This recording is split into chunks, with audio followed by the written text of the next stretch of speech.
ಮಿಂಚು ಸಿರಿ ಮಿಂಚು ಇದು ದಾರಿ ತೋರುವ ಮಿಂಚು.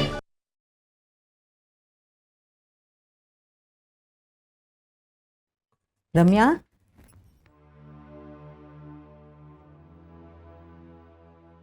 ಏನ್ ಮಾಡ್ತಿದ್ಯಾ? ಏನಿಲ್ಲಮ್ಮ, ಹೀಗೆ ಸುಮ್ಮನೆ. ಇವತ್ತಿನ ಪೇಪರ್ ಓದ್ದಾ? ಇಲ್ಲ, ಟೈಮ್ ಆಗಲಿಲ್ಲ. ಇವತ್ತಿನ ಪೇಪರ್ನಲ್ಲಿ ತಿಲಕ್ ಬಗ್ಗೆ ರಿಪೋರ್ಟ್ ಬಂದಿದೆ. ಏನಂತ ಬಂದಿದೆ? ತಿಲಕ್ ಮತ್ತು ಆ ಹುಡುಗಿ ಗಿರ್ಜಾ ಇಬ್ರು ಒಟ್ಟಿಗೆಲ್ಲೋ ಹೊರಟೋಗಿರ್ಬೋದು ಅಂತ ಬಂದಿದೆ. ಏನು? ಹೌದು ರಮ್ಯಾ, ತಿಲಕ್ಕು ಕಾಣೆ ಆಗಿದ್ದಾನೆ. ಈ ಹುಡುಗಿ ಎಲ್ಲಿ ಹೋಗಿದ್ದಾಳೆ, ಎಲ್ಲಿರ್ಬೋದು ಅಂತ ಯಾರಿಗೂ ಗೊತ್ತಿಲ್ಲ. ಅದಕ್ಕೆ ಇಬ್ಬರು ಒಟ್ಟಿಗೆ ಹೋಗಿರ್ಬೋದು ಅಂತ ಬರೆದಿದ್ದಾರೆ. ಈ ನ್ಯೂಸ್ ಪೇಪರ್ ಅವ್ರಿಗೆ ಬೇರೆ ಕೆಲಸ ಇಲ್ಲ, ಅದಕ್ಕೆ ಹೀಗೆ ಬೇಸ್ಲೆಸ್ ಆಗಿ ಏನೇನೋ ಬರಿತಾ ಇದ್ದಾರೆ. ಈ ಮೀಡಿಯಾದವರು ಪೊಲೀಸ್ನವ್ರ ಜೊತೆಗೆ ಸೇರ್ಕೊಂಡಿದ್ದಾರೆ ಅನ್ಸುತ್ತೆ. ರಮ್ಯಾ, ನೀನು ಜರ್ನಲಿಸ್ಟ್ ಅಂತ ಮರಿಬೇಡ. ನೀನು ಜರ್ನಲಿಸ್ಟ್ ಆಗಿ ಮೀಡಿಯಾದವ್ರನ್ನ ಹೀಗೆ ಬೈತಾ ಇದೆಯಲ್ಲ, ನೀನು ಎಲ್ಲೋ ಎಮೋಷ್ನಲ್ ಆಗಿ ಯೋಚನೆ ಮಾಡ್ತಾ ಇದೆಯಾ? ಅಮ್ಮ, ನಾನು ಜರ್ನಲಿಸ್ಟ್ ಅಂದ ತಕ್ಷಣ ಮೀಡಿಯಾದವ್ರು ಮಾಡಿದ್ದೆಲ್ಲ ಸರಿ ಅಂತ ಸಮರ್ಥಿಸ್ಕೊಳ್ಳೋಕೆ ಆಗೋದಿಲ್ಲ. ನ್ಯೂಸ್ ಪೇಪರಲ್ಲಿ ತಿಲಕ್ ಬಗ್ಗೆ ಬರೆದಿರೋದೆಲ್ಲ ಸುಳ್ಳು, ಅದ್ರಲ್ಲಿ ಸತ್ಯ ಏನೂ ಇಲ್ಲ ಅಂತ ನನಗೆ ಗೊತ್ತಿದೆ. ರಮ್ಯಾ, ಈಗಿನ ಕಾಲದಲ್ಲಿ ಯಾರು ಹೇಗೆ ಅಂತ ಹೇಳೋದಕ್ಕಾಗಲ್ಲ. ಅಂದ್ರೆ ಅಮ್ಮ, ನೀನೇನು ಹೇಳೋಕೆ ಪ್ರಯತ್ನ ಪಡ್ತಾ ಇದೀಯಾ? ಪೇಪರಲ್ಲಿ ತಿಲಕ್ ಬಗ್ಗೆ ಬಂದಿರೋ ರಿಪೋರ್ಟು ಸುಳ್ಳಲ್ಲ ಅನ್ಸುತ್ತೆ. ಅಮ್ಮ ಪ್ಲೀಸ್, ತಿಲಕ್ ಬಗ್ಗೆ ನಂಗೆ ಪೂರ್ತಿ ನಂಬಿಕೆ ಇದೆ. ಅವ್ರು ಹಾಗೆಲ್ಲ ಮಾಡಿರೋದಕ್ಕೆ ಸಾಧ್ಯನೇ ಇಲ್ಲ. ನ್ಯೂಸ್ ಪೇಪರಲ್ಲಿ ಅವ್ರ ಬಗ್ಗೆ ಬಂದಿರೋದೆಲ್ಲ ಸುಳ್ಳು. ಹಾಗಾದರೆ ತಿಲಕ್ಕು ಹೇಳ್ದೆ ಕೇಳ್ದೆ ಎಲ್ಲಿಗೆ ಹೋಗಿದ್ದಾರೆ? ನೀನು ತಿಲಕ್ನ ಮದುವೆ ಆಗೋ ಹುಡುಗಿ, ಅಟ್ಲೀಸ್ಟ್ ನಿಂಗೆ ತಿಳಿಸ್ಬೋದಾಗಿತ್ತಲ್ಲ. ಅಮ್ಮ, ತಿಲಕ್ ಬಗ್ಗೆ ಯಾಕೆ ಹೀಗೆ ಅನುಮಾನ ಪಡ್ತಾ ಇದೆಯಾ ನೀನು? ಅವ್ರು ಹೇಗೆ ಅಂತ ನಿನಗೆ ಗೊತ್ತಿಲ್ವಾ? ನೋಡು ರಮ್ಯಾ, ನಾವು ತಿಲಕ್ನ ಪೂರ್ತಿಯಾಗಿ ನಂಬೋದಕ್ಕೆ ಕಾರಣ ಏನಿದೆ ಹೇಳು? ಅವ್ರ ಬಗ್ಗೆ ಹೆಚ್ಚಿಗೆ ಏನು ಗೊತ್ತಿದೆ ನಮಗೆ? ಹೀಗೆ ನೀನು ಎಲ್ರ ಬಗ್ಗೆನೂ ಅನುಮಾನ ಪಡ್ತಾ ಹೋದ್ರೆ ಪ್ರಪಂಚದಲ್ಲಿ ಒಳ್ಳೆಯವ್ರು ಸಿಗೋದೇ ಇಲ್ಲ. ಅಮ್ಮ, ನಂಬಿಕೆ ಅನ್ನೋದು ಮನ್ಸಲ್ಲಿ ಹುಟ್ಕೊಳ್ಳುತ್ತೆ. ತಿಲಕ್ ನಿರಪರಾಧಿ ಅಂತ ನನ್ನ ಅಂತರಾತ್ಮ ಹೇಳ್ತಾ ಇದೆ. ರಮ್ಯಾ, ನೀನು ಎಮೋಷ್ನಲ್ ಆಗಿ ಯೋಚನೆ ಮಾಡ್ತಾ ಇದೆಯಾ. ಅದಕ್ಕೆ ನಮ್ಮ ಮುಂದೆ ಇರೋ ಫ್ಯಾಕ್ಟ್ಸ್ನ, ಸರ್ಕಮ್ಸ್ಟೆನ್ಸಸ್ನ ಇಗ್ನೋರ್ ಮಾಡ್ತಾ ಇದೆಯಾ. ಅಮ್ಮ, ಈ ಫ್ಯಾಕ್ಟ್ಸು ಸರ್ಕಮ್ಸ್ಟೆನ್ಸಸ್ಸು ಎಲ್ಲ ಕ್ರಿಯೇಟ್ ಮಾಡಿರೋದು. ಇದರಲ್ಲಿ ಸತ್ಯಾಂಶ ಯಾವುದೂ ಇಲ್ಲ. ನೋಡು ರಮ್ಯಾ, ಆಗಿರೋ ಘಟನೆಗಳು ಮನುಷ್ಯನ ವರ್ತನೆ ನೋಡಿ ನಂಬಿಕೆನ ಬೆಳೆಸ್ಕೋಬೋದು. ಆದರೆ ಅದನ್ನೆಲ್ಲ ಇಗ್ನೋರ್ ಮಾಡಿ ಅಭಿಪ್ರಾಯ ಬೆಳೆಸ್ಕೊಂಡು ಅದನ್ನೇ ನಂಬಿಕೆ ಅನ್ನೋದಕ್ಕಾಗಲ್ಲ. ಹುಚ್ಚತನ ಅನ್ಸ್ಕೊಳ್ಳುತ್ತೆ. ನಿನಗೆ ತಿಲಕ್ ಬಗ್ಗೆ ಏನು ಗೊತ್ತಿಲ್ಲ ಅಂದಮೇಲೆ ನೆಗೆಟಿವ್ ಒಪಿನಿಯನ್ ಯಾಕೆ ಫಾರ್ಮ್ ಮಾಡ್ಕೋತಾ ಇದೆಯಾ? ತಿಲಕ್ ಯಾವ ರೀತಿ ಹೋರಾಟ ಮಾಡಿದ್ದಾರೆ, ಅವ್ರ ಸಿದ್ಧಾಂತಗಳ ಬಗ್ಗೆ ನಂಗೆ ಚೆನ್ನಾಗಿ ಗೊತ್ತು. ಅವರು ನೀನು ಅನ್ಕೋತಾ ಇರೋ ಹಾಗೆ ಮಾಡೋದಾಗಿದ್ರೆ ಈ ಆಂದೋಲನ, ಹೋರಾಟ ಎಲ್ಲ ಯಾಕೆ ಮಾಡಬೇಕಾಗಿತ್ತು?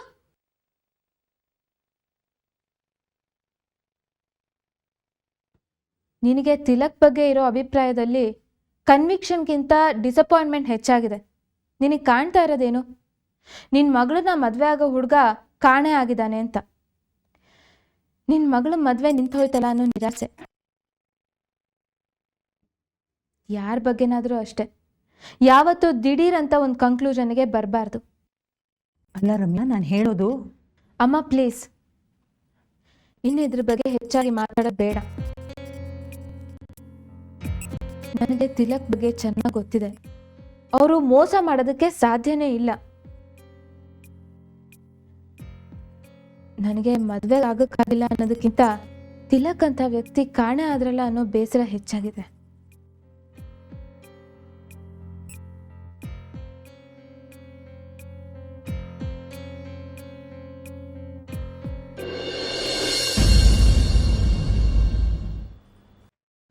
ಸರ್ ಸರ್ ನಮಸ್ಕಾರ ಸರ್. ನಮಸ್ಕಾರ. ಗೊತ್ತಾಯ್ತಾ ನಾನು ಯಾರು ಅಂತ? ಮರೆತು ಬಿಟ್ಟಿದ್ದೀರಾ? ಗೊತ್ತಾಯ್ತು, ಬನ್ನಿ ನಾಯ್ಡು ಅವರೇ, ಕೂತ್ಕೊಳ್ಳಿ.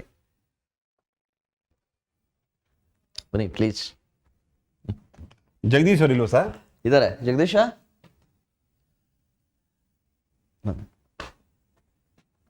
ಓ ನಾಯ್ಡು ನಮಸ್ಕಾರ ಸರ್. ನಮಸ್ಕಾರ, ಕೂತ್ಕೊಳ್ಳಿ.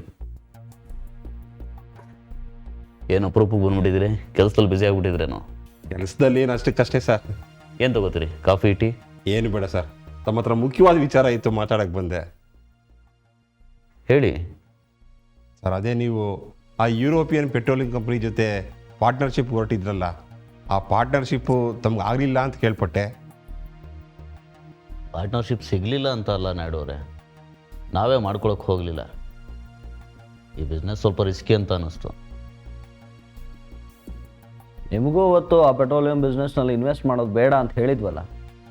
ಹೌದು ಸರ್, ನೀವು ಹೇಳಿದ ಮೇಲೆ ಪೆಟ್ರೋಲಿಯಂ ಕಂಪ್ನಿ ಜೊತೆ ಇನ್ವೆಸ್ಟ್ ಮಾಡೋದು ಬೇಡ ಅಂತ ಅನ್ಕೊಂಡ್ಬಿಟ್ಟಿದ್ದೆ. ಆದರೆ ನನ್ನ ಮಗ ಇನ್ವೆಸ್ಟ್ ಮಾಡಿಬಿಟ್ಟಿದ್ದಾನೆ ಸರ್. ಅದಕ್ಕೆ ಪರವಾಗಿಲ್ವಾ, ನಮ್ಮ ಹಣ ವಾಪಸ್ ಬರುತ್ತಾ ಅಂತ ಒಂದು ಮಾತು ಕೇಳೋಕ್ಕೋಸ್ಕರ ಬಂದೆ ಸರ್. ಬುದ್ಧಿಗಿದ್ದಿದೆಯೇನ್ರಿ ನಿಮಗೆ? ಯಾಕೆ ಸರ್, ಏನಾಯ್ತು ಸರ್? ಹೋಗಿ ಹೋಗಿ ಆ ಪೆಟ್ರೋಲಿಯಂ ಬಿಸ್ನೆಸ್ನಲ್ಲಿ ಇನ್ವೆಸ್ಟ್ ಮಾಡಿದಿರಲ್ಲ. ನೀವು ನನ್ನನ್ನು ಕೇಳಿದಾಗಲೇ ಹೇಳ್ದೆ ನಿಮಗೆ ಇನ್ವೆಸ್ಟ್ ಮಾಡಬೇಡಿ ಅಂತ. ಅಷ್ಟು ಹೇಳಿದ ಮೇಲೆ ಇನ್ವೆಸ್ಟ್ ಮಾಡಿದಿರಲ್ಲ ನೀವು. ಸತ್ಯವಾಗಲೂ ಹೇಳ್ತೀನಿ ಸರ್, ನೀವು ಇನ್ವೆಸ್ಟ್ ಮಾಡೋದು ಬೇಡ ಅಂತ ಹೇಳಿದ ಮೇಲೆ ನಾನು ಸುಮ್ಮನೆ ಆಗಿಬಿಟ್ಟಿದ್ದೆ. ಆದರೆ ನನ್ನ ಮಗ ನನಗೆ ಗೊತ್ತಿಲ್ಲದೇ ಇನ್ವೆಸ್ಟ್ ಮಾಡಿಬಿಟ್ಟಿದ್ದಾನೆ ಸರ್. ನಿಮ್ಮ ಮಗ ಇನ್ವೆಸ್ಟ್ ಮಾಡೋವರೆಗೂ ನೀವೇನ್ರಿ ಮಾಡ್ತಾ ಇದ್ರಿ? ಜಗದೀಶ, ಯಾಕೆ ಹೀಗೆ ಕೋಪ ಮಾಡ್ಕೋತೀಯಾ? ಅವ್ರ ಮಗ ಅವ್ರಿಗೆ ಗೊತ್ತಿಲ್ಲ ಇನ್ವೆಸ್ಟ್ ಮಾಡಿದ್ರೆ ಪಾಪ ಅವ್ರೇನು ಮಾಡೋಕ್ಕಾಗುತ್ತೆ? ನಾಯ್ಡು ಅವರೇ, ನೀವು ಬೇಜಾರು ಮಾಡ್ಕೋಬೇಡಿ ಪ್ಲೀಸ್. ಪರವಾಗಿಲ್ಲ ಸರ್. ಸರಿ, ನಿಮ್ಮ ಮಗ ಪೆಟ್ರೋಲಿಯಂ ಬಿಸ್ನೆಸ್ನಲ್ಲಿ ಎಷ್ಟು ಇನ್ವೆಸ್ಟ್ ಮಾಡಿದ್ದಾನೆ? 10 ಕೋಟಿ ರೂಪಾಯಿ ಸರ್. ಅದನ್ನು ಡೈರೆಕ್ಟಾಗಿ ಯುರೋಪಿಯನ್ ಕಂಪ್ನಿಗೆ ಇನ್ವೆಸ್ಟ್ ಮಾಡಿದಾನ ಹೇಗೆ? ನೇರವಾಗಿ ಪೆಟ್ರೋಲಿಯಂ ಕಂಪ್ನಿ ಜೊತೆ ಇನ್ವೆಸ್ಟ್ ಮಾಡಿಲ್ಲ ಸರ್, ಅದ್ರ ಜೊತೆ ಪಾರ್ಟ್ನರ್ಶಿಪ್ ಇರೋ ಬೇರೆ ಕಂಪ್ನಿಗೆ ಇನ್ವೆಸ್ಟ್ ಮಾಡಿದ್ದಾರೆ ಸರ್. ಯಾವ ಕಂಪ್ನಿಯಲ್ಲಿ ಇನ್ವೆಸ್ಟ್ ಮಾಡಿದ್ದಾನೆ? ರಾಜೀವ್ ಶರ್ಮಾ ಕಂಪ್ನಿಗೆ ಇನ್ವೆಸ್ಟ್ ಮಾಡಿದ್ದಾನೆ ಸರ್. ಅವರು ಡೀಲರ್ಶಿಪ್ ಕೊಡ್ತೀನಿ ಅಂತ 10 ಕೋಟಿ ರೂಪಾಯಿನ ಡೆಪಾಸಿಟ್ ಅಂತ ತಗೊಂಡಿದ್ದಾರೆ. ಇನ್ನು ಇದಕ್ಕಿಂತ ನಾವು ಇನ್ನೇನಾಗೋದಕ್ಕೆ ಸಾಧ್ಯ ಇದೆ ನಾಯ್ಡು ಅವರೇ? ಯಾಕೆ ಸರ್, ಏನಾಯ್ತು ಸರ್? ಹೋಗಿ ಹೋಗಿ ರಾಜೀವನ್ ಕಂಪ್ನಿಲಿ ಇನ್ವೆಸ್ಟ್ ಮಾಡಿರಲ್ಲ, ಅವನೆಂಥ ಅಂತ ಗೊತ್ತಿಲ್ವಾ ನಿಮಗೆ? ನಿಮ್ಮ ಇನ್ವೆಸ್ಟ್ಮೆಂಟ್ಗೆ ಸರಿಯಾದ ರಿಟರ್ನ್ಸ್ ಕೊಡ್ತಾನ ಅವನು? ಅದು ನಮ್ಮ ಹುಡುಗರು ಗೊತ್ತಾಗಲಿಲ್ಲ ಸರ್. ಈಗಿನ ಕಾಲದ ಹುಡುಗರ ಬುದ್ಧಿ ನಿಮ್ಗೆ ಚೆನ್ನಾಗಿ ಗೊತ್ತೇ ಇಲ್ಲ ಸರ್. ಉತ್ಸಾಹ ಜಾಸ್ತಿ, ಬುದ್ಧಿ ಕಮ್ಮಿ. ಎಲ್ಲ ಚಿಟ್ಕೆ ಹೋಗೋದ್ರೊಳಗೆ ಆಗಬೇಕು ಅಂತ ಆತರ ಪಡ್ತಾರೆ. ರಾಜೀವನ್ ಕಂಪ್ನಿಲಿ ಇನ್ವೆಸ್ಟ್ ಮಾಡೋದು ಅಂದ್ರೆ ದೊಡ್ಡ ಮೂರ್ಖತನ ನಾಯ್ಡು ಅವರೇ. ಸರ್, ನಮ್ಮ ಹುಡುಗನಿಗೆ ಇದೆಲ್ಲ ಅರ್ಥ ಆಗಲ್ಲ. ನೀವು ಇನ್ವೆಸ್ಟ್ ಮಾಡ್ತಾ ಇದ್ದೀರಾ ಅಂತ ಅವನು ಮಾಡಿಬಿಟ್ಟ ಸರ್. ನಮ್ಮ ವಿಚಾರ ನಿಮ್ಗೆ ಯಾಕೆ ನಾಯ್ಡು ಅವರೇ? ನಾನು ಹೇಳೋದು ನಿಮ್ಮ ಒಳ್ಳೇದಕ್ಕೆ. ಪೆಟ್ರೋಲಿಯಂ ಬಿಸ್ನೆಸ್ನಲ್ಲಿ ಇನ್ವೆಸ್ಟ್ ಮಾಡಬೇಡಿ ಅಂತ ಹೇಳಿದೆ ತಾನೇ ನಿಮಗೆ? ನಾಯ್ಡು ಅವರೇ, ಈ ಪೆಟ್ರೋಲಿಯಂ ಬಿಸ್ನೆಸ್ನಲ್ಲಿ ಇನ್ವೆಸ್ಟ್ ಮಾಡೋದು ಬೇಡ ಅಂತ ನಾವು ಹೇಳಿದಾಗ ನಿಮ್ಮ ಜೊತೆ ನಿಮ್ಮ ಮಗನೂ ಇದ್ದ ಅಲ್ವಾ? ಆದರೂ ಯಾಕೆ ಇನ್ವೆಸ್ಟ್ ಮಾಡೋಕ್ಕೆ ಹೋದ? ನನ್ನ ಮಗ ಹೇಗೆ ಅಂತ ನೀವು ಅವತ್ತೇ ನೋಡಿರಲ್ಲ ಸರ್. ಅವನ ಮನಸ್ಸಿಗೆ ಏನಾದರೂ ಬಂತು ಅಂದರೆ ಅದು ಆಗಲೇಬೇಕು. ಹಠ ಹಿಡಿದ್ಬಿಡ್ತಾನೆ, ಬಿಡೋದಿಲ್ಲ ಸರ್. ನೀವು ನೋಡಿದ್ರೆ ಇದರಲ್ಲಿ ಇನ್ವೆಸ್ಟ್ ಮಾಡಿರೋದು ರಿಸ್ಕು ಅಂತ ಹೇಳ್ತಾ ಇದ್ದೀರಾ. ಮತ್ತೆ ಏನು ಸರ್ ಮಾಡೋದು? ನಾನು ಅಷ್ಟು ಹೇಳೋದ ಮೇಲೂ ನಿಮ್ಮ ಮಗ ಇನ್ವೆಸ್ಟ್ ಮಾಡಿದ್ದಾನೆ ಅಂತಂದಮೇಲೆ ನಾನೇನು ಮಾಡೋಕ್ಕಾಗುತ್ತೆ? ಅನುಭವಿಸಿ ಅಷ್ಟೇ. ಅಯ್ಯಯ್ಯೋ ಸರ್, ನೀವು ಈ ರೀತಿ ಹೇಳ್ಬಿಟ್ರೆ ಹೇಗೆ ಸರ್? ಜಗದೀಶ, ಯಾಕೆ ಸ್ಟೂಡೆಂಟ್ ಬಿಹೇವ್ ಮಾಡ್ತಾ ಇದೀಯಾ? ಮತ್ತೇನೇನಿತ್ತು? ಅವರು ರಾಜೀವನ್ ಹತ್ರ ಹಣ ಇನ್ವೆಸ್ಟ್ ಮಾಡಿದ್ದಾರೆ. ಅವತ್ತು ಬಂದು ಹಣ ಇನ್ವೆಸ್ಟ್ ಮಾಡೋದಕ್ಕೆ ನನ್ನ ಅಡ್ವೈಸ್ ಕೇಳಿದಾಗ ಮಾಡಬೇಡಿ ಅಂತ ಹೇಳಿದ್ದೆ. ನಾನು ಅಷ್ಟು ಹೇಳಿದ ಮೇಲೂ ಮಾಡಿದಾರೆ ಅಂತಂದರೆ ನಾನೇನು ಮಾಡೋಕ್ಕಾಗುತ್ತೆ ಹೇಳಿ? ಸರ್, ನನ್ನ ಮಗ ಏನೋ ತಿಳಿದೇ ತಪ್ಪು ಮಾಡಿದ್ದಾನೆ. ನೀವೇ ದಾರಿ ತೋರಿಸ್ಬೇಕು ಸರ್. ನೀವೇ ಆಗಲ್ಲ ಅಂದರೆ ಹೇಗೆ ಸರ್? ನಾನೇನು ಮಾಡೋಕ್ಕಾಗುತ್ತೆ ನಾಯ್ಡು ಅವರೇ? ಹೋಗಿ ಹೋಗಿ ರಾಜೀವನ್ ಕಂಪ್ನಿಲಿ ಹಣ ಇನ್ವೆಸ್ಟ್ ಮಾಡಿದಿರಿ. ನಿಮ್ಮ ಹಣಕ್ಕೆ ರಿಟರ್ನ್ಸ್ ಬರುತ್ತೆ ಅನ್ನೋದನ್ನು ನೀವು ಮರ್ತು ಬಿಡಿ. ಅವನ ಬಗ್ಗೆ ನಿಮಗೆ ಚೆನ್ನಾಗಿ ಗೊತ್ತು. ಒಂದು ವೇಳೆ ನಿಮ್ಮ ಹಣಕ್ಕೆ ರಿಟರ್ನ್ಸ್ ಬಂದರೂ ಅವನು ಅದನ್ನು ನಿಮಗೆ ಕೊಡ್ತಾನೆ ಅನ್ನೋ ನಂಬಿಕೆ ನನಗಿಲ್ಲ. ಸರ್, ಆ ರೀತಿ ಖಂಡಿತವಾಗಿ ಹೇಳ್ಬೇಡಿ ಸರ್. ಏನಾದರೂ ಮಾಡಿ ಸರ್, ನೀವು ಕೈ ಮುಗಿದ್ದೀನಿ ಸರ್. ನಾಯ್ಡು ಅವರೇ, ನೀವೇನು ಮಾಡಬೇಕಾಗಿತ್ತು ಅಂತ ಮೊದಲೇ ಹೇಳಿದ್ದೀನಿ. ಈಗ ನೀವು ಏನು ಬೇಕಾದರೂ ಮಾಡ್ಕೊಳ್ಳಿ, ನಾನೇನು ಮಾಡೋಕ್ಕಾಗೋದಿಲ್ಲ. ಏನು ಮಾಡೋಕ್ಕಾಗೋದಿಲ್ಲ ಅಂತ ಮಾತ್ರ ದಯವಿಟ್ಟು ಹೇಳ್ಬೇಡಿ ಸರ್. ನಾನು ನಿಮ್ಮನ್ನೇ ನಂಬಿದ್ದೀನಿ ಸರ್.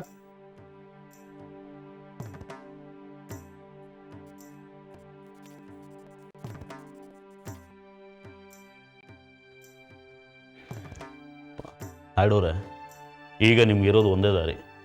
ನೀವೇ ರಾಜೀವನ ಹತ್ರ ಹೋಗಿ ಮಾತಾಡಿ, ನಮ್ಮ ಹಣ ನಮ್ಗೆ ವಾಪಸ್ ಬೇಕು ಅಂತ ಕೇಳಿ. ವಾಪಸ್ ಕೊಟ್ಟರೆ ನಿಮ್ಮ ಅದೃಷ್ಟ. ಹೌದು ನಾಯ್ಡು ಅವರೇ, ಇವನು ಹೇಳ್ತಾ ಇರೋದು ಸರಿ ಅಂತ ಅನಿಸುತ್ತೆ. ನೀವೇ ರಾಜೀವ್ ಹತ್ರ ಹೋಗಿ ನೇರವಾಗಿ ನನ್ನ ಹಣ ವಾಪಸ್ ಕೊಡಿ ಅಂತ ಕೇಳಿ. ಸರಿ ಸರ್, ಆದರೆ ರಾಜೀವ್ನ ಹತ್ರ ನಮ್ಮ ಹುಡುಗನ ಕಳಿಸ್ತೀನಿ. ಇನ್ವೆಸ್ಟ್ ಮಾಡಿರೋದು ಅವನೇ, ವಾಪಸ್ ತಗೊಂಬರೋ ಜವಾಬ್ದಾರಿ ಕೂಡ ಅವಂದೇ. ನಾನೇನು ಬರ್ತೀನಿ ಸರ್. ನಮಸ್ಕಾರ.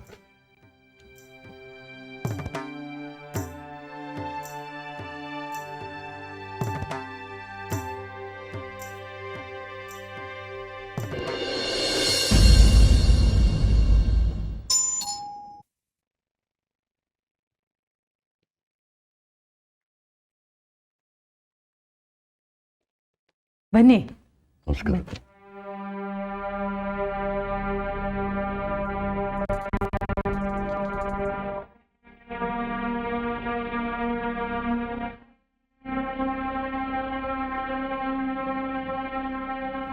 ಹೇಗಿದ್ದೀರಾ ಅನುಪಮ? ರಮ್ಯಾ ಇದ್ದಾಳೇನಮ್ಮ? ಇದ್ದಾಳೆ, ಕರಿತೀನಿ.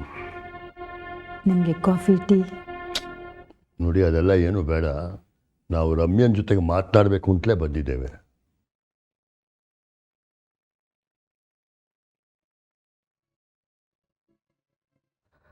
ರಮ್ಯನ ಸ್ಥಿತಿ ನೆನೆಸ್ಕೊಂಡ್ರೆ ನಂಗೆ ತುಂಬ ಸಂಕಟ ಆಗುತ್ತೆ ರೀ. ಮದುವೆ ಆಗಿ ಸಂತೋಷವಾಗಿರ್ಬೇಕಾಗಿದ್ದು ಹುಡುಗಿ ಅವಳು. ಅವಳ ಜೀವನದಲ್ಲಿ ಏನೇನೋ ನಡೀತಾ ಇದೆ. ದಾಕ್ಷಾಯಿಣಿ, ನೀನು ಈ ವಿಷಯ ಎಲ್ಲ ರಮ್ಯಾ ಎದುರಿಗೆ ಮಾತನಾಡೋದಕ್ಕೆ ಹೋದರೆ ಅವಳ ಮನಸ್ಸಿಗೆ ತುಂಬ ಬೇಜಾರಾಗುತ್ತೆ. ನೀನು ಅವಳ ಎದುರಿಗೆ ಇದೆಲ್ಲ ಚರ್ಚೆ ಮಾಡೋಕ್ಕೆ ಹೋಗಬೇಡ.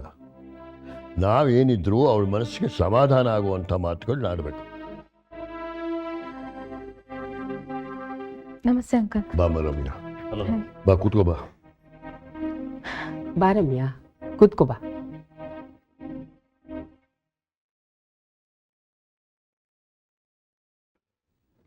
ನೋಡಮ್ಮ ರಮ್ಯಾ, ನಿನ್ನ ಪರಿಸ್ಥಿತಿ ನಮಗೆಲ್ಲ ತುಂಬ ಚೆನ್ನಾಗಿ ಗೊತ್ತಾಗುತ್ತೆ. ನಾವೇನೇನೋ ಅಂದ್ಕೊಂಡಿದ್ವಿ, ಆದರೆ ನಿರೀಕ್ಷಿತವಾದ ಘಟನೆಗಳೆಲ್ಲ ನಡೆದೋಯ್ತು. ನಮಗೂ ಕೂಡ ಎಲ್ಲ ತುಂಬ ನೋವಾಗಿದೆ. ಆದರೆ ನೀನು ಇಂಥ ಪರಿಸ್ಥಿತಿಯಲ್ಲೂ ಕೂಡ ಧೈರ್ಯವಾಗಿ ಎದುರಿಸ್ತಾ ಇದೆಯಲ್ಲ, ವಿ ಅಪ್ರಿಷಿಯೇಟ್ ಇಟ್. ನಮ್ಮ ಬೆಂಬಲ ನಿನಗೆ ಯಾವಾಗಲೂ ಇರ್ತದೆ. Thanks uncle. ಅನುಪಮ ಅವರೇ, ನಿಮ್ಮ ಮನಸ್ಸಿಗೆ ತುಂಬ ನೋವಾಗಿದೆ ಅಂತ ನಮಗೆ ಗೊತ್ತು. ಇಂಥ ಸಂದರ್ಭದಲ್ಲಿ ನಾವು ಧೈರ್ಯ ಕಳ್ಕೋಬಾರ್ದು. ರಮ್ಯನಿಗೆ ನಿಮ್ಮ ಬೆಂಬಲದ ಅವಶ್ಯಕತೆ ಇದೆ. ನೀವು ಅವಳಿಗೆ ಸಪೋರ್ಟ್ ಆಗಿರಬೇಕು. ಎಲ್ಲ ಒಳ್ಳೇದಾಗ್ತಾ ಇದೆ ಅನ್ನುವಾಗ ಆ ದೇವ್ರು ಯಾಕೆ ಈ ರೀತಿ ಪರೀಕ್ಷೆ ಮಾಡ್ತಾನೋ? ಸಮಾಧಾನ ಮಾಡ್ಕೊಳ್ಳಿ ಅನುಪಮ, ಧೈರ್ಯ ಕಳ್ಕೋಬೇಡಿ. ನಾವೆಲ್ಲರೂ ನಿಮ್ಮ ಜೊತೆಲಿದ್ದೀವಿ. ಧೈರ್ಯ ತಂದ್ಕೊಡಿಮ್ಮ. ನಾವು ತಿಲಕ್ ಕಾಣೆ ಆಗಿರೋದ್ರ ಬಗ್ಗೆ ಅಲ್ಲಿ ಪೊಲೀಸ್ ಸ್ಟೇಷನಲ್ಲಿ ಕಂಪ್ಲೇಂಟ್ ಕೊಟ್ಟಿದ್ದೀವಿ. ಹಾಗೆ ಇಲ್ಲಿ ಕಮಿಷನರ್ ಅವ್ರ ಹತ್ರನೂ ಮಾತಾಡಿ ಅವರಿಂದ ಸಹಾಯ ಕೇಳಿದ್ದೀವಿ. ಆದಷ್ಟು ಬೇಗ ತಿಲಕ್ ಎಲ್ಲಿದ್ದಾರೆ ಅನ್ನೋದು ಗೊತ್ತಾಗ್ಬಿಡುತ್ತೆ. ತಮ್ಮ ತಪ್ಪಿಲ್ಲ ಅಂದಮೇಲೆ ತಿಲಕ್ ಯಾಕೆ ಕೇಳದೆ ಹೋದ್ರು ಅಂತಾನೆ ನಂಗೆ ಅರ್ಥ ಆಗ್ತಾ ಇಲ್ಲ. ಅವನ ಪರಿಸ್ಥಿತಿ ಏನು ಅಂತ ನಮ್ಗೆ ಯಾರಿಗೂ ಗೊತ್ತಿಲ್ಲ. ನಾವೇನಿದ್ರು ಇಲ್ಲಿ ಕೂತ್ಕೊಂಡು ಊಹೆ ಮಾಡ್ಬೋದಷ್ಟೆ. ಸತ್ಯ ಏನು ಅಂತ ನಮ್ಗೆ ಯಾರಿಗೂ ಗೊತ್ತಿಲ್ಲ. ಇದೆಲ್ಲ ಎಷ್ಟು ಸಡನ್ನಾಗಿ ಡೆವಲಪ್ ಆಗಿದೆ ಅಂದರೆ ಈಗಲೂ ಇದನ್ನು ಡೈಜೆಸ್ಟ್ ಮಾಡ್ಕೊಳ್ಳೋದು ಕಷ್ಟ ಆಗ್ತಿದೆ. ರಮ್ಯಾ ಮದುವೆ ಆಗ್ತಾಳೆ, ಸಂತೋಷವಾಗಿರ್ತಾಳೆ ಅಂತ ನೆಮ್ಮದಿಯಿಂದ ಇದ್ದೆ. ಆದರೆ ಈಗ ಯಾವುದೋ ಕೆಟ್ಟಗಳಿಗೆ ಅನುಪಮ ಹೀಗೆಲ್ಲ ಆಗ್ತಾ ಇದೆ. ನೀವಾಗಲಿ ರಮ್ಯಾ ಆಗಲಿ ಯಾರಿಗೂ ಕೆಟ್ಟದನ್ನು ಬಯಸಿದವರಲ್ಲ. ಈ ಕಷ್ಟ ಸಮಯ ಆದಷ್ಟು ಬೇಗ ಕಳೆದೋಗುತ್ತೆ. ನೋಡಿ, ತಿಲಕ್ ತಪ್ಪು ಮಾಡಿಲ್ಲ ಅನ್ನೋದು ನಮಗೆ ಮಾತ್ರ ಗೊತ್ತಿದೆ. ಆದರೆ ಜನರಿಗೆ, ಜನ ಟಿ ವಿಲಿ ನ್ಯೂಸ್ ಪೇಪರ್ನಲ್ಲಿ ಏನು ಬರುತ್ತೋ ಅದನ್ನು ನಂಬಿಡ್ತಾರೆ. ಈಗ ನಾವು ಮಾಡಬೇಕಾಗಿರೋ ಕೆಲಸ ಅಂದರೆ ತಿಲಕ್ ವಿರುದ್ಧ ನಡೆದಿರೋ ಈ ಸಂಚನ ಜನರಿಗೂ ಗೊತ್ತಾಗೋ ಹಾಗೆ ಮಾಡಬೇಕು. ತಿಲಕ್ ತಪ್ಪು ಮಾಡಿಲ್ಲ, ಅವ್ರ ಮೇಲೆ ಸುಳ್ಳು ಆಪಾದನೆ ಹೊರಿಸಿದ್ದಾರೆ ಅಂತ ಜನರಿಗೂ ಗೊತ್ತಾಗಬೇಕು. ನೋಡು, ಇದು ಭಾವಕರಾಗುವಂಥ ಸಂದರ್ಭ ಅಲ್ಲ. ನಾವೇನೇ ಹೆಜ್ಜೆ ಇಟ್ಟರು ಇವಾಗ ಚೆನ್ನಾಗಿ ಯೋಚನೆ ಮಾಡಿ ನಿರ್ಧಾರ ಮಾಡಬೇಕು. ತಿಲಕ್ಕಂಥವರು ಆದರ್ಶಗಳನ್ನ, ತತ್ವಗಳನ್ನ ನಂಬ್ಕೊಂಡು ಬದುಕ್ತಾ ಇರೋರು. ಇತಿಹಾಸದ ಮೊದಲಿಂದ ಅಷ್ಟೇನೆಯ ಇಂಥವ್ರಿಗೆ ಕಷ್ಟಗಳು ತಪ್ಪಿದ್ದೇ ಅಲ್ಲ. ನಾವು ಸರ್ಕಾರನ MNC ಅವ್ರನ್ನ ಎದುರು ಹಾಕ್ಕೊಂಡು ನಾವು ಹೋರಾಟ ಮಾಡಬೇಕಾಗಿದೆ. ನಾವು ಏನೇ ಮಾಡಿದ್ರು ಒಂದೇ ಏಟ್ನಲ್ಲಿ ನಮ್ಮೆಲ್ಲ ಪ್ರಯತ್ನಗಳನ್ನು ವ್ಯರ್ಥಗೊಳಿಸುವಷ್ಟು ಶಕ್ತಿ ಅವರಿಗೆ. ನೋಡಮ್ಮ, ನಿನ್ನ ಮೀಡಿಯಾ, ನಿನ್ನ ಪೇಪರ್ಸು, ನಿನ್ನ ಟೆಲಿವಿಷನ್ ಏನು ಉಪಯೋಗ ಆಗಲ್ಲ. ಅದು ನೋಡು, ಯೋಚನೆ ಮಾಡಬೇಡ. ನಾವು ಯಾವಾಗಲೂ ನಿಮ್ಮ ಜೊತೆಗಿರ್ತೇವೆ, ನಿಮ್ಮ ಸಪೋರ್ಟ್ ಮಾಡ್ತೇವೆ. ಇದನ್ನು ನೀವು ಹೇಳೋದೇ ಬೇಕಾಗಿಲ್ಲ ಅಂಕಲ್. ನಿಮ್ಮ ಸಹಾಯ ಬೆಂಬಲ ನಮಗಿದೆ ಅಂತ ನಂಗೆ ಗೊತ್ತಿದೆ. ಮೊದಲಿಂದನೂ ನೀವು ನಮ್ಗೆ ಸಹಾಯ ಮಾಡ್ತಾನೇ ಇದ್ದೀರಿ. ಇನ್ನು ಮುಂದೆನೂ ನಿಮ್ಮ ಸಪೋರ್ಟ್ ಇದೆ ಅಂತ ನಂಗೆ ಗೊತ್ತು. ನೋಡಮ್ಮ ರಮ್ಯಾ, ತಿಲಕ್ ಕಾಣೆಯಾಗಿರೋದ್ರ ಹಿಂದೆ ಇರೋ ಸತ್ಯನ ನಮಗೆ ತಿಳ್ಕೊಳ್ಳೋ ತನಕ ನಾವು ಸುಮ್ಮನೆ ಇರೋದಿಲ್ಲ. ನಮಗೇನೇ ವಿಚಾರ ಗೊತ್ತಾದರೂ ಅದನ್ನು ನಿನಗೆ ಕೂಡಲೇ ತಿಳಿಸ್ತೇವೆ. ಆದರೆ ನೀನು ಮಾತ್ರ ಈ ವಿಷಯದಲ್ಲಿ ಧೈರ್ಯ ಗೆಡಲೇಬಾರ್ದು.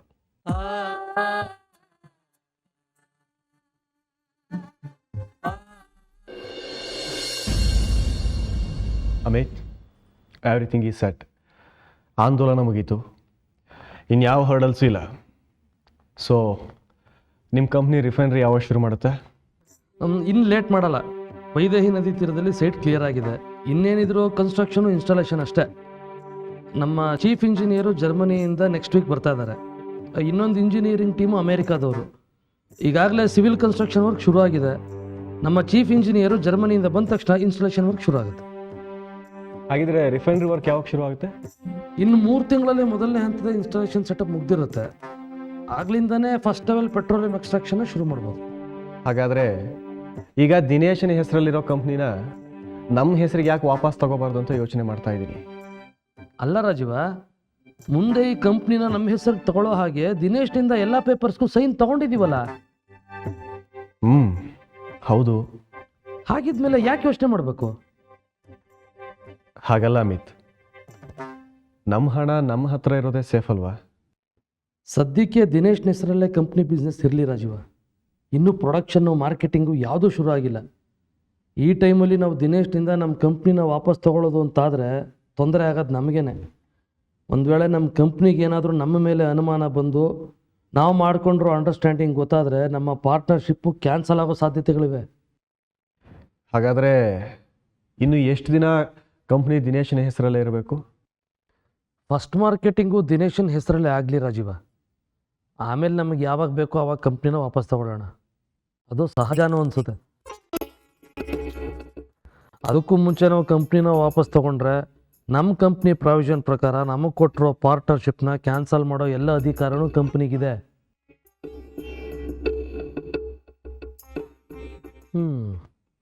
ಅದೇನು ಇದ್ದಕ್ಕಿದ್ದ ಹಾಗೆ ಕಂಪ್ನಿನ ನಮ್ಮ ಹೆಸರು ಮಾಡ್ಕೊಳ್ಳೋ ಯೋಚನೆ ಬಂದಿದ್ದು? ನೋಡು ಅಮಿತ್, ನನ್ನ ಅಕೌಂಟ್ನಲ್ಲಿ ಇರೋ ಹಣ ಬಿಟ್ಟರೆ ಬೇರೆ ಏನೂ ಇಲ್ಲ.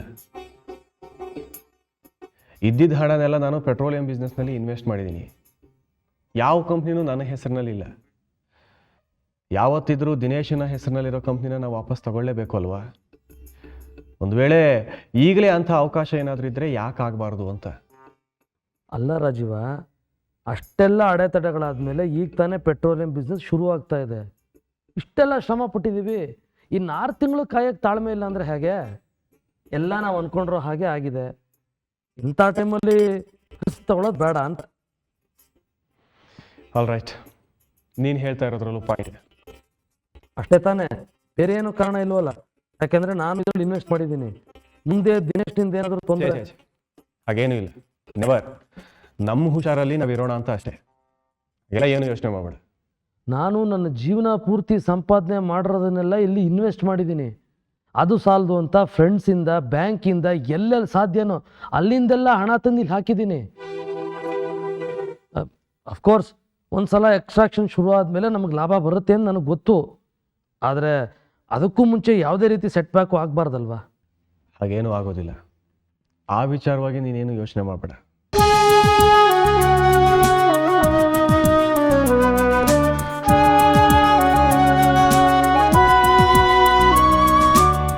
ಸೋಲಿನಲ್ಲೂ ಎಲ್ಲ ಮೀರಿ ಮಿಂಚಿ ನಿಂತೆಯಾ